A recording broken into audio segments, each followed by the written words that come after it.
we're introduced to the woman in the first song that we'll look at of Solomon in chapter 2 of the Song of Songs, or the Song of Solomon. This is someone he admires from afar. We see this in chapter 1 as he runs across this Shulamite woman. And so we see that she is seen exalted as sort of one of the daughters of Israel, the daughters of Jerusalem. And so he sees her and puts her up on a pedestal and talks about her beauty.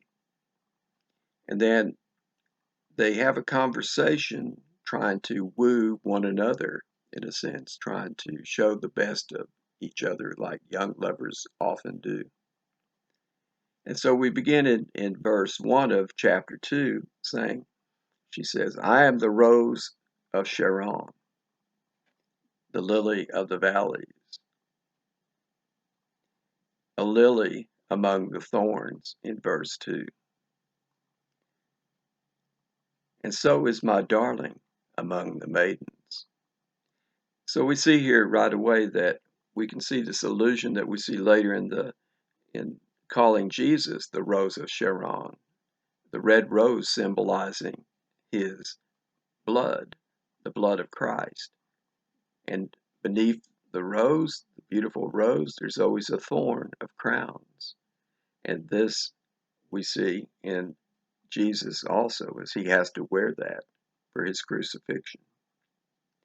Also, the lily of the valleys is also a symbol, again, of this idea we were talking about rebirth, resurrection. Flowers bloom again in the spring. And we also see the lily being used as a flower for funerals in the death of a loved one. And so they are also planted and resurrect, just like if your loved one is saved, he or she will be resurrected. And so these are really interesting symbols that Solomon is using here in this poem. And so she is a darling among the maidens. It reminds me of my studying as an English major of Robert Burns' poem, My Love is Like a Red, Red Rose, in which he describes the beautiful velvety touch of the beautiful rose petals. And then he slips his hand down and he sees the thorns that prick him. He bleeds. And so he was sort of saying that behind this love, this wonderful person, there's a beauty, but then there's also the ability to hurt in love. And so it's a great poem, but I wouldn't use it on people. The other one that really influenced me in studying romantic poetry was William Wordsworth. He writes, she walks as a phantom in the night. She's as lovely as the stars.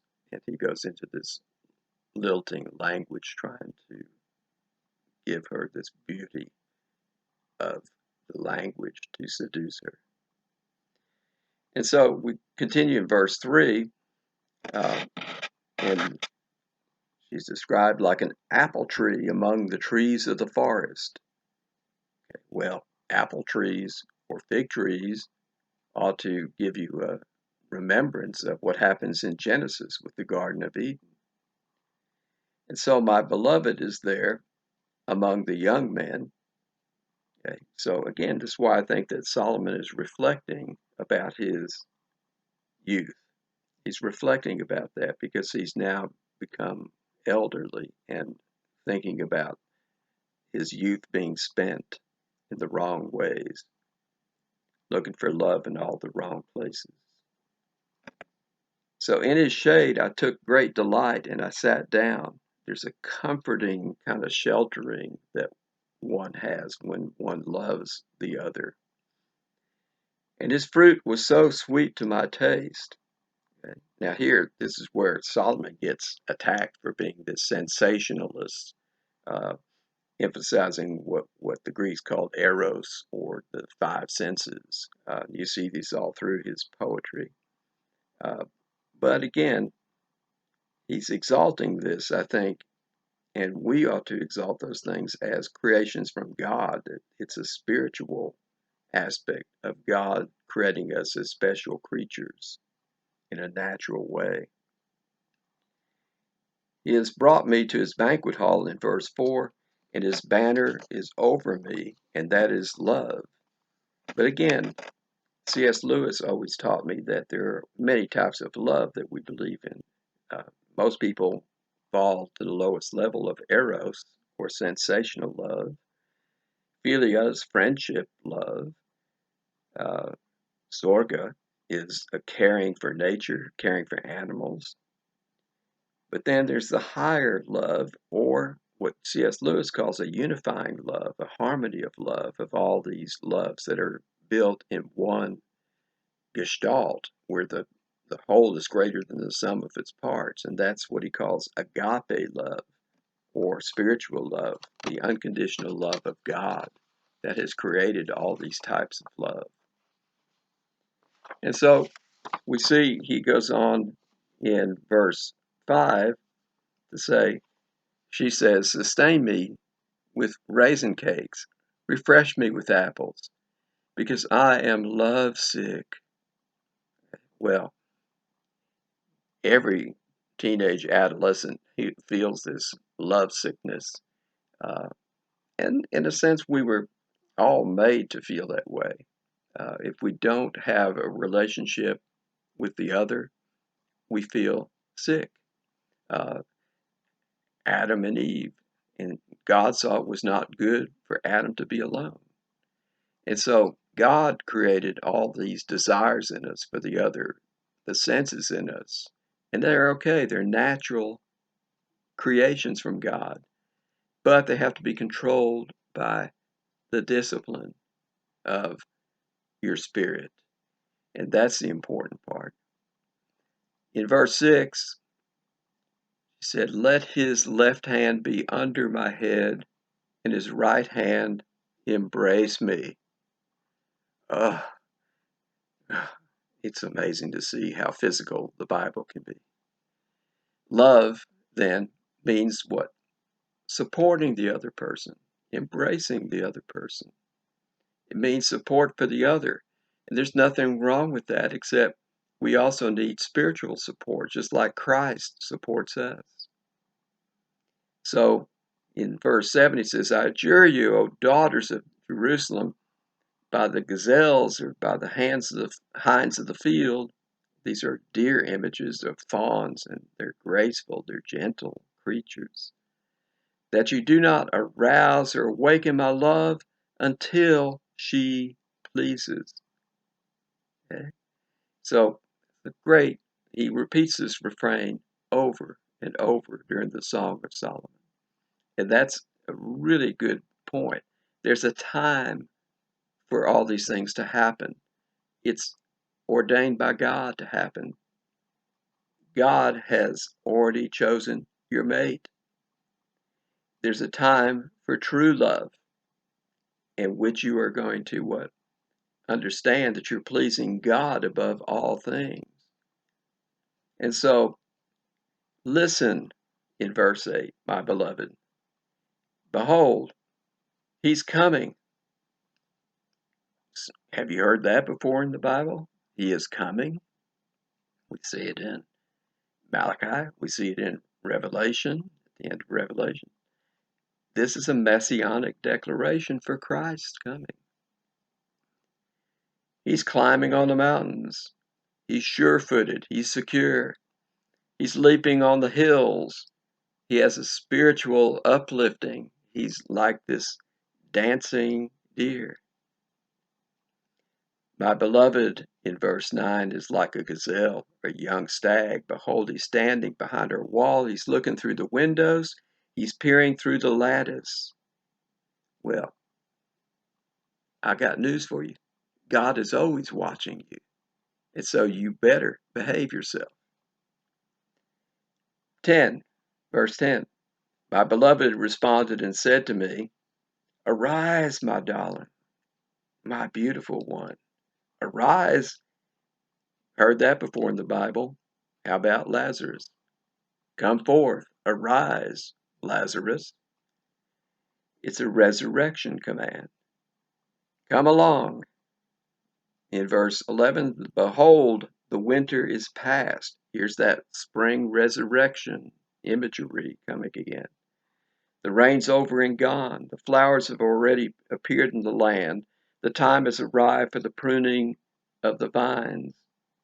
Remember, Jesus is the vine, and we are the branches. And so the voice of the turtle dove has been heard in the land. The fig tree's ripened its figs. The vines and the blossom have given forth their fragrance. Heard that before. Jesus is a sweet aroma. There's something wonderful about that name. Arise, my darling, my beautiful one, come along. In verse 14, O my dove, in the clefts of the rock, let me see your form. Let me hear your voice, for your voice is sweet. Heard that phrase, in the cleft of the rock? Jesus hides us away from harm, from his sheltering love in the secret place. Let me hear your voice. Your voice is sweet. Your form's lovely. There's an aesthetic beauty that Solomon's trying to capture here. There's a beauty of human beings that are created by God as a special creation.